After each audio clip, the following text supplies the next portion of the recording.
尤其是杀父亲杀母亲、杀阿罗汉，被称为无间业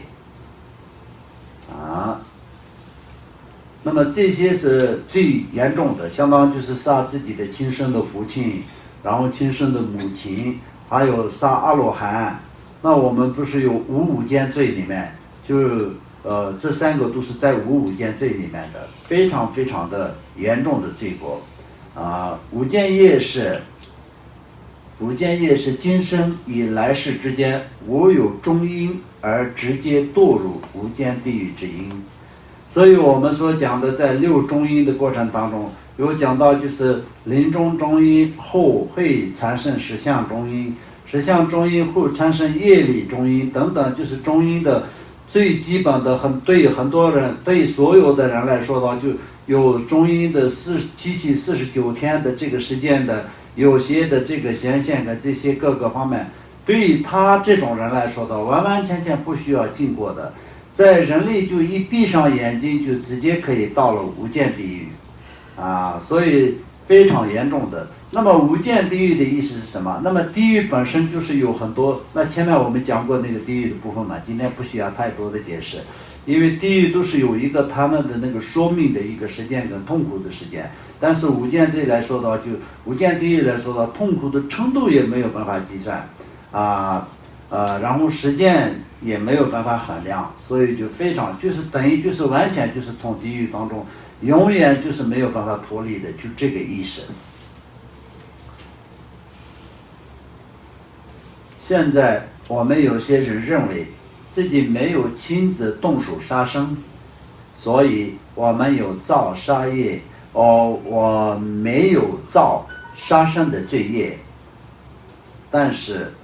无论是高官强势之人还是卑微软弱之人，谁都在脚下杀死了不计其数的细微寒生，没有不造这种恶业的。那些上师和僧人们到施主家时，那些施主们在他家处荒岛血肉供养他们。僧人们对所杀的众生无有任何大悲心，无有丝毫追悔之心，只是贪爱血肉的美味，欣然享用。所以我们平时在那个使用那种血肉的饮食的时候呢，对众生要有一个慈悲心跟大悲心的以起心动念的上面呢，就是要为他做超度跟念经为他做发心的话，那么如果是在发心正确，然后就是就有慈悲心菩提心来说的话，那就是借用他的血肉来，可以就是让他获得一个怎么说呢，接触佛法的一个因缘。如果是除了这样以外，只是就是贪心这个血肉的美味，然后就根本就没有认为这个血肉的后面有一个生命的一个断除于他的生命的这样的一个事实的一些想法，完完全全把它当作是一个美餐美味，然后以这样一点丝毫没有任何一点点菩提心跟慈悲心的情况下享用的话，那就没有对众生没有任何的帮助跟功德以外，自己也是造有杀生的业，就是相当也是会被杀生的业所以我们平常要知道，因为就是在那个饮食这个方面，因为修行人也好什么人都一样，离不开饮食的，所以饮食的方面呢，就是当然就是也是非常重要，而且是这些相当就是使用这个肉食的这些跟怎么说呢素食的这些方面也有很多的争议跟也有很多的说法。实际上来说的话，就是佛陀说允许佛教徒可以吃的肉是3净肉，但是如果是你是基本是3净肉的情况下，也是就像在巴珠仁波切在这里所讲的一样，他是说有些僧人到了这个修法的那种要帮助人家做法的时候，那就是供得主供养给他们血肉的情况下，他们丝毫没有任何一点点的悲心感，追悔心，这种的情况下，那么使用的那是不对的，而且是会同样的供得主杀生跟那个吃肉的人，都同样的被那个杀生的因果。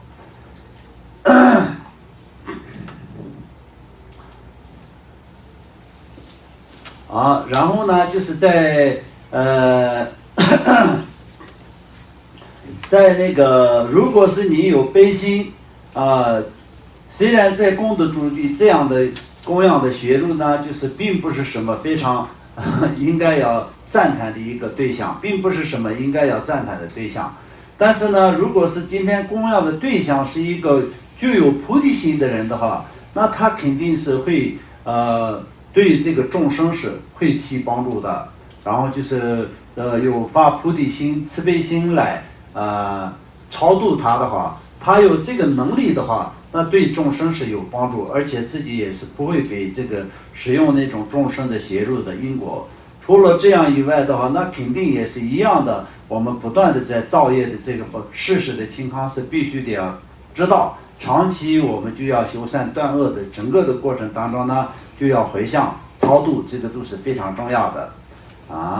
那这里面我们就今天在这个课本里面所讲这个我解释的这部分不知道有没有太大的关系，但是我呢就是按照现在的我们很多的人的修持的这个修行的过程当中，饮食是离不开的，饮食离不开的情况下，那么宝珠仁波切这里面所讲的就是那个众生杀生的部分，今天讲到杀生的部分，但是这个杀生呢，不光是这个食用邪肉的这个部分呢被杀生，也我们在走的时候，在任何时间走路的时候等等，就是连我们的脚下时的这些众生也一样，同样的为了我们因食所断了他的那个生命的小的宠物也好，不管大的也好，相当我们就是今天所有的粮食也一样，今天我们所有的粮食或者是菜都是一样，跟众生的生命是有直接的关系的。那么什么样子的关系？又并不是说因为我们种菜所以就放生了很多的众生吗？并没有，我们杀生了，造了很大的杀生的业，种菜的过程当中，种粮食的过程当中，那么就在活生生的摘杀的这些牛也好，羊也好，猪也好，或者是其他的那种动物这种不管是体型大的小的，就是相当就是水里面的动物也好，野生的动物也好，飞行的动物也好，都是一样的，主要是一个生命的话，那么我们就是为了我们的因食，为了我们的生存，断除了他们的生命的情况下，那么我们作为一个修行者，经常都是必须得要想起这些众生的生命是为我们断除的，所以我们必须得要为他们而修持佛法，这个是非常重要的。这样施主和福田都将无任何差别的获得同等杀生罪业。那些大人物大官们无论到哪里，都以殷勤款待他们而杀害无数生命。那些波民的牛羊无论有多少，衰老的时候都将被宰杀，几乎很少自然死亡的，因此杀生不计其数而且春季时虫蚁、蚂蚁、鱼儿和青蛙等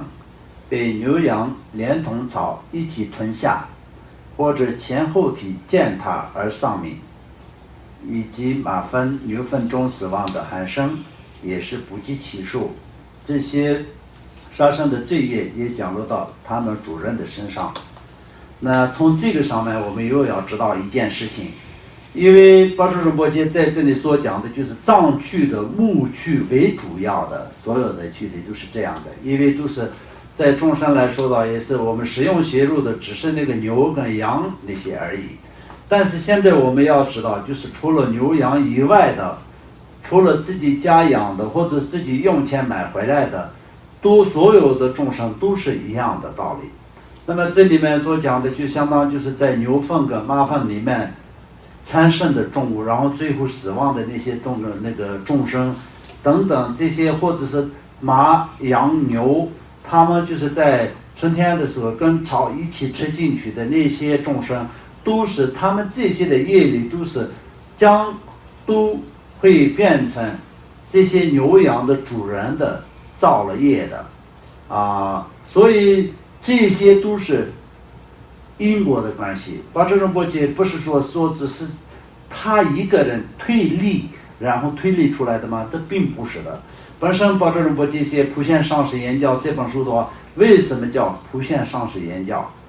普贤是什么意思？普贤是他的上师的功德是如同普贤王如来一样的，所以就他的上师的名字直接称呼普贤这本书里面上师言教就是他的上师是普贤王如来，在他的上师所讲出来的这个语言，他就是一一的摘录下来，并没有任何的改变，它是这样的，所以这个书本上你可以听得懂。所以呢，就是那他的巴遮仁波切的上师，他是不是他自己去用他的智慧去推测，并不是，因为这一切都是很细微的因果的关系，仔细的。那么这些因果都是谁讲的？都是佛讲的，释迦牟尼佛讲出来的因果，所以就是完完全全都是没有任何的那种怎么说呢？那个解答上的错误跟理解上的错误，这都是事实的情况。所以这些马牛羊都是为了自己的生存跟为了自己的环境所养殖的，所以这些他们造的业也是必须得要落在你的主人的身上，这是事实的道理。那同样的，我们今天如果是在种花也好，种那个什么，就是今天照顾一个，有些家庭有那种公园或者是寺庙，也是同样的，有些寺庙有大的公园，那么公园里面的草也是每年都是要剪的时候，剪草的时候有多少个众生会死这些都是一样的，这些的业力都是谁要背所以就是要主人。所以我们同样的知道，今天我们供一个小的花然后在那个小的花里面会长虫，长虫会死了以后呢，谁来背？就是这个谁来养这个花？就是这个上面说断除生命的所有一切的罪都是一样，他来背的。所以就这个部分来说到，就我们也是一定要经常的在生活之中，这些都是必须得要知道我们应该要做还是不应该做这些都非常重要的。哎呀，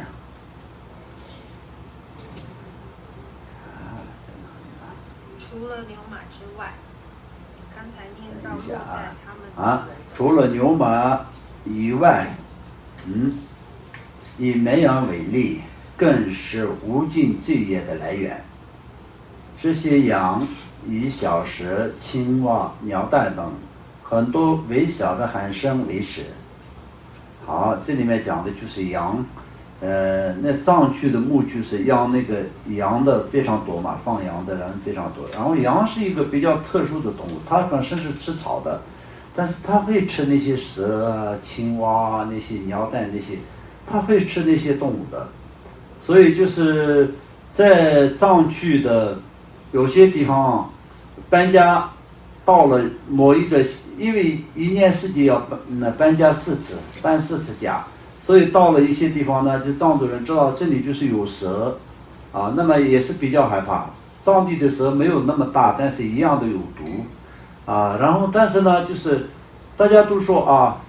羊群到了，蛇都是已经没有了，被吃的吃了，跑的跑了，就是这个样的。所以就这个就是一个怎么说呢，比较奇怪的一个动物羊是，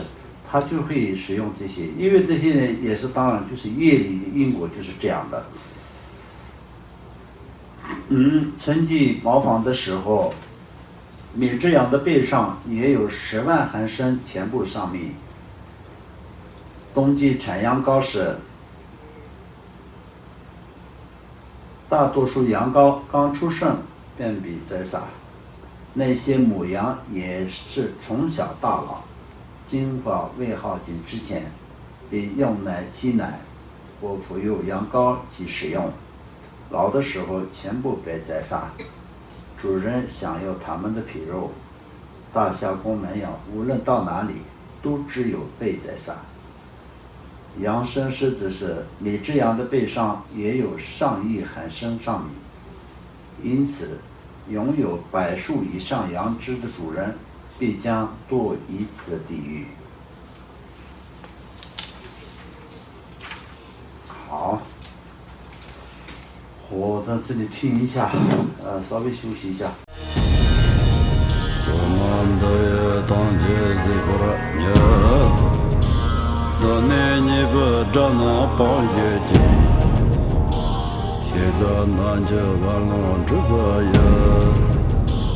自本作人着康着我